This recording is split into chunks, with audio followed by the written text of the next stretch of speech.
Hey, what's going on, guys? Welcome to Go To Bodybuilding. I'm gonna be using this channel to deliver you guys bodybuilding news, bodybuilding information, and just bodybuilding topics all around. So for this video, I really wanted to, start off from the ground zero and really introduce to you guys what bodybuilding is. So a really cool thing that I find about bodybuilding is that it's been around for a really long time. And what I mean by that is humans have been actually performing bodybuilding for centuries now. It goes all the way back to like ancient Greece. And just as bodybuilding's gained popularity over the years, the guys have also gained a lot more muscle. The guy on the left is Larry Scott from 1960s. And if you compare him to someone from 2020, Big Ramy, you can clearly see that these guys have just gotten so big. By definition, bodybuilding is using progressive resistance to develop muscles for aesthetic purposes. Not to be confused with powerlifting, which is lifting as much weight as possible. And honestly, to be a bodybuilder, you really just need to check out two boxes out of this checklist, which is go to the gym and gain muscle. But what we see on magazines and social media are competitive bodybuilders. Now, this is completely different from just bodybuilding. Competitive bodybuilding actually is where you go and compete against other individuals who also bodybuild. And I know the first thing you're going to be thinking is, damn, I'm seeing a bunch of dudes in underwear, shirtless, posing. But that is what competitive bodybuilding is. These guys are going to go on stage and showcase all the muscles they've built, all the fat they've lost, and all the hard work they've done. And what they do is they'll perform poses to highlight each muscle and showcase the details, the shape, the structure. The judges will then take each pose of each bodybuilder and rank the bodybuilders based off of points. Something that may come off as a shocker to you guys is that bodybuilding isn't as popular as you may have thought. Here's a chart that I found regarding social media engagement comparing IFBB, which is the Bodybuilding Professional League, to the NHL, the NBA, and the NFL. And clearly, you guys can see that bodybuilding barely scratches the surface. And that's nothing to knock the athletes. I actually believe that bodybuilding has some of the most impressive athletes of any sport. And I mean that in terms of a visual standpoint as well as a physical standpoint. For example, here's Ronnie Coleman leg pressing 2,300 pounds like it's nothing. And like I said, in terms of a physical and visual standpoint, when you see these guys in public, you're just like, what the heck, bro? How are you so big?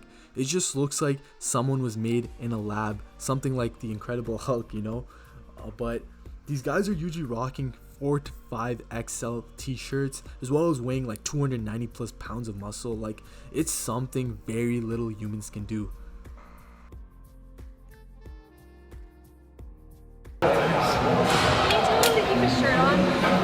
What's up? Distracting. What happened? A little distracting. What is? Hey. Alright, so Arnold in the 1970s used to weigh 235 pounds on stage, which, isn't too heavy compared to the guys we see now. Right after Arnold came Lee Haney at a whopping 250 pounds. And then Dorian Yates comes in at 260 pounds, making this graph look like the S&P 500. The next guy after Dorian was Ronnie, and this guy was 300 pounds of muscle. I will do a special video of Ronnie Coleman in a future video. Stay tuned for that. And then yeah, like after Ronnie Coleman, we clearly saw that size was king. And then we had Jay Cutler coming in at 275 pounds. And now in 2020, Big Ramy came in at around 295 pounds on stage. Now clearly these guys were getting massive, and you can see from this graph that you're gonna need a lot of muscle to be a competitive bodybuilder. There's no secret about that. And that did stir away a lot of people from actually competing in the sport, which, you know, wasn't a good thing for a sport that's trying to grow. And this was addressed very well because as of 2021, we have 4 different divisions. And each division does have a unique focus. So men's open, this is where the biggest guys will be. In classic physique, guys try mimicking the old school type physiques. Men's physique is a magazine style physique, and men's 212 is men's open but for shorter guys. Now I'm going to go in depth into each division. So I'll start off with men's open. This is the main division in bodybuilding. The most muscular and biggest guys will compete here, and that's why size is king in this division, and there are no weight caps. You'll be finding guys that weigh up to like 300 pounds on stage. And yeah, this is the main event at all bodybuilding shows.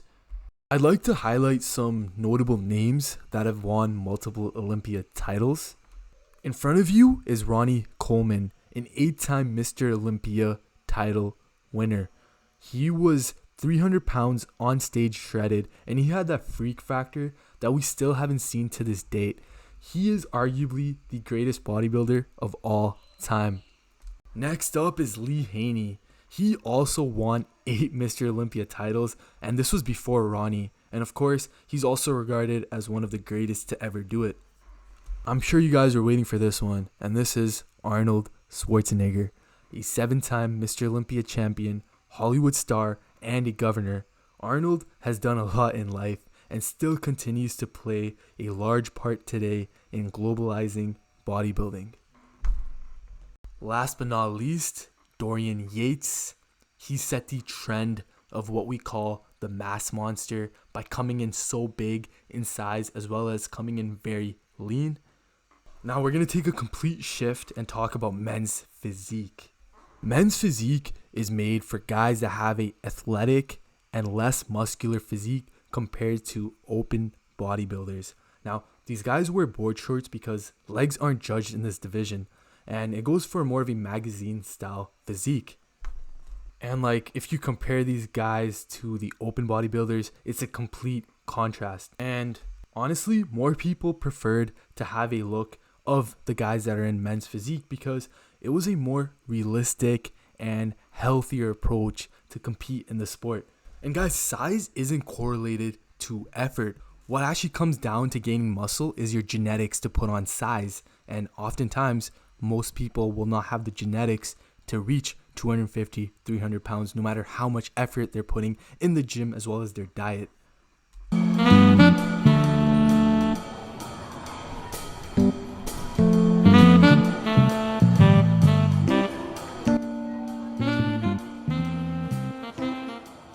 When I think of classic physique, I think of no one other than Arnold.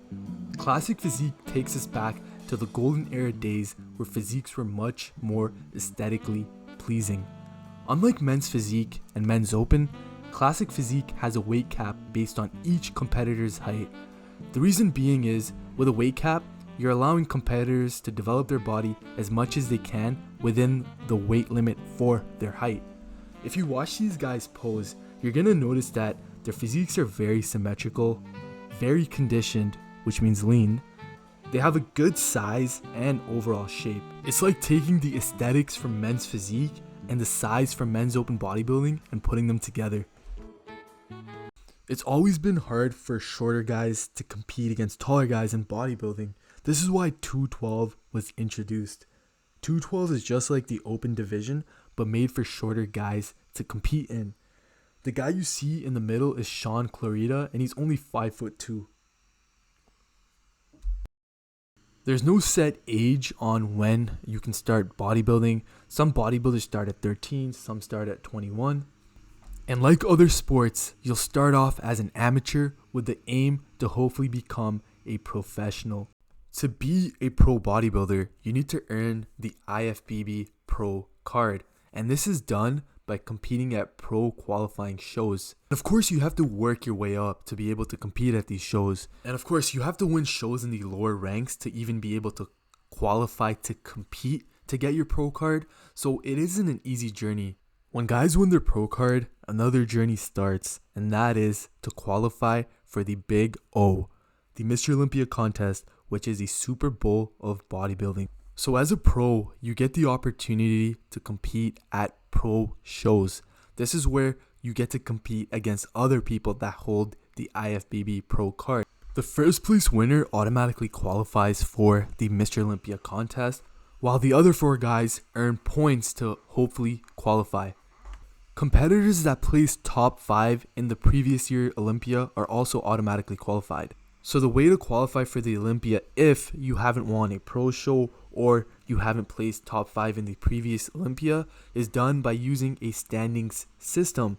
And now bodybuilders with the top 3 accumulated points will qualify for the Olympia. So bodybuilders have an off season as well as a prep season.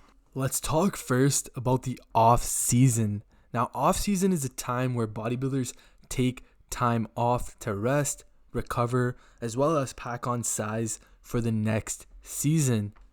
At this point of their season, they may not be the leanest, and they usually are much more relaxed on their diet. And when I say relaxed on their diet, I mean that they're in a caloric surplus, not necessarily a caloric deficit. So they're able to enjoy more food, and oftentimes they do have more cheat meals and usually more choice with what they can eat. So prep season is when bodybuilders get ready for a show. Usually they'll have a show picked out, and they'll start their preparation for the show 12 to 16 weeks out. And this is where they basically dial in their diet.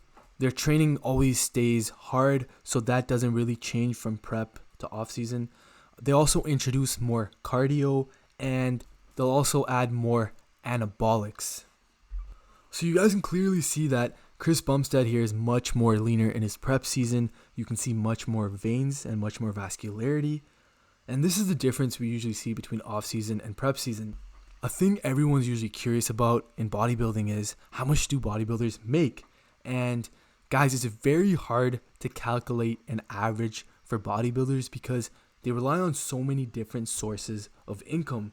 Here are rough ballparks of how much they make from each avenue.